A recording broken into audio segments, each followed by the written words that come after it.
Let me get the camera going. I think it's going. All right, what's going on? You don't have to disclose your name if you don't want to. You and the cameraman here. Cameraman. Is that me? Yep, the cameraman. All right. I'm Isaac. Oh, that's smart. Nice to meet you.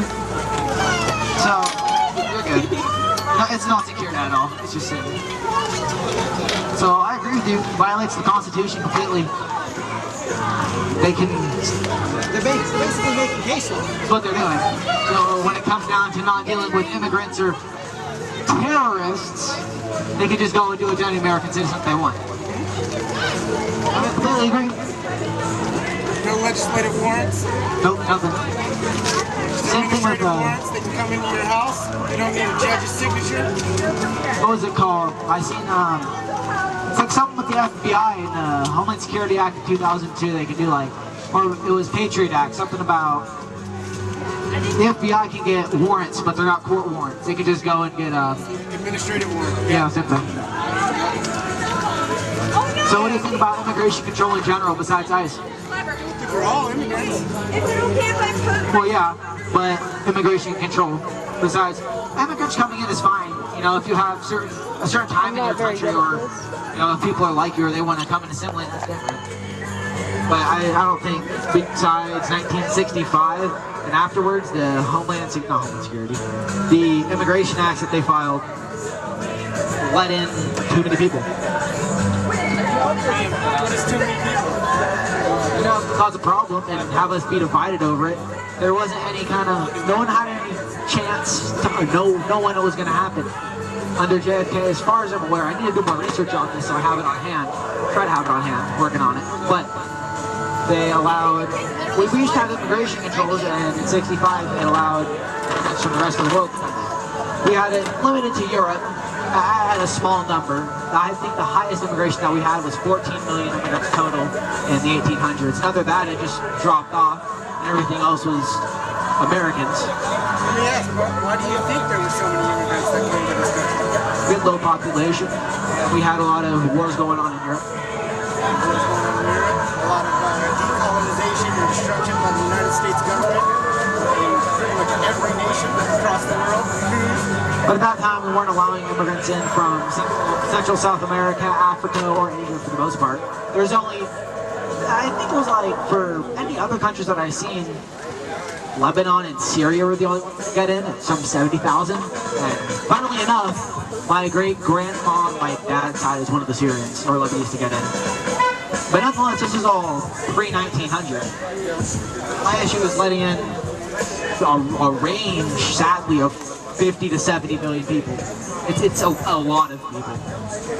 I don't think it's, you know, I won't say that a threat to national security, but you do have a fabric of a country, you know, something that unifies you, and if you have a massive division in your country along with a planned political division, it makes you a lot easier to separate and kill. So do you think the division comes from the immigrants, or do you think it comes from the administration that was created? I think it comes from two things.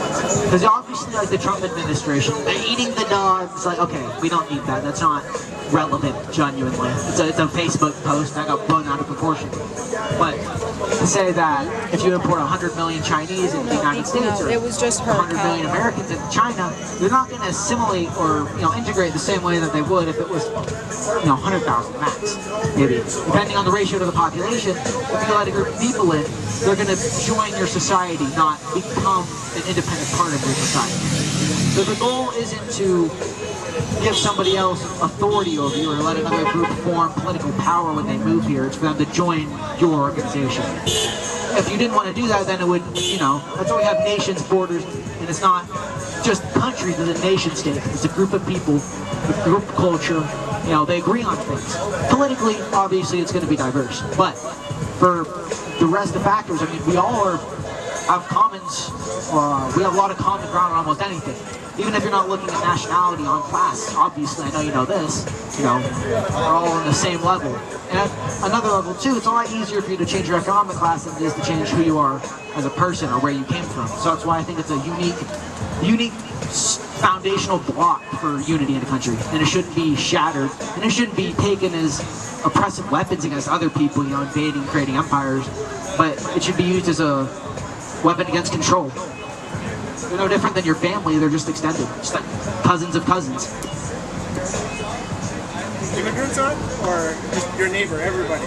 Well, talking about your country. Blue, everybody, yeah. I mean, you could say, yeah, they could be neighbors. Even here in America, Arkansas is vastly different from California, my friend. So I would say too, a video I see in America is more of, takes the tendency to be more of an empire than a coherent nation, but we do have some very core tendencies that make you American, regardless of the differences from the Midwest to California. I will say California is really ridiculously unique. You know, it's like I'd say New England and California is not really the same place, but they will both say that they're American, and they both still have to deal with the same issues, regardless of being 3,000 miles apart. If the country fell apart and you didn't have a federal government or any kind of unifying party, I could see very quickly it going from being a coherent nation to a bunch of different nations. That's why also too our country was started as the United States, not just one nation, because it's a bunch of states united. There was different groups to a degree, but for the most part it was Anglo-Saxons. And then later you had, I mean, they absorbed some Spanish colonies, some natives, expanding. There was a couple other people. There's a lot of things that happened, yeah. Well, yeah, I'm just talking 13 colonies. You had French in the north, the Russians in the west. There's a lot of people, though. But Bro, Isaac, you got friends. Immigrants from all. I got friends. You got friends. Just pulling over. The what? So throughout the years, immigrants from all different countries came in. All kinds of people. I would say that having lived in many different places across this country, experienced many different walks of life, cultures, people, that the unique background, historical cultures of individuals from what made this nation. You can go to any other country, you can go to China, and you're not going to get the same experience here. You're going to be siloed into the Chinese culture 100%, whereas here in America, yes, it's American culture. We also There is more variability when it comes to being American than there is to other countries. It's because we don't have the same ethnic foundations as other countries do. China is Han Chinese. You know, Korea is Korean. The only difference is political. Japan is Japanese. Americans are like, you know, the British for like 20 minutes, and then half of Europe just threw up onto the West Coast. And then after 65, like 50 other million immigrants just threw up from the rest of the world.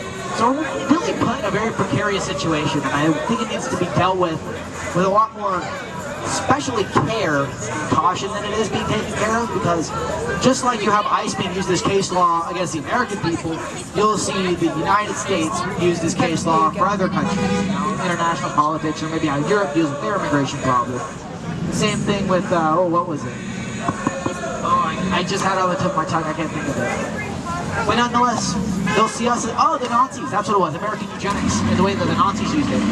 They've seen us doing it a certain way, and they're like, oh, well, I can use that my way. Colby, It's, can you we've film? got to make sure that we handle it, especially with care, not just, okay, the immigrant, okay, the MAGA, okay, this guy. No, everyone's been manipulated, like that guy flipping us off as he drives by. Are we going? Really sad.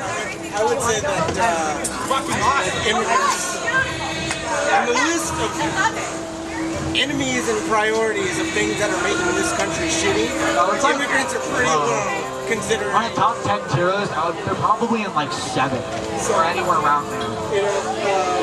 You have to deal with anything. The best kills me every time.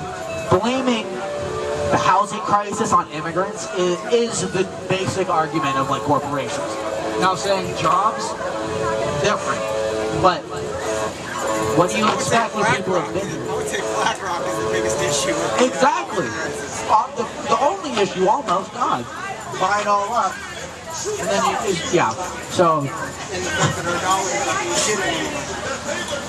it was off the gold standard, petrodollar, and now it's fiat currency. But Federal Reserve, not even a federal agency.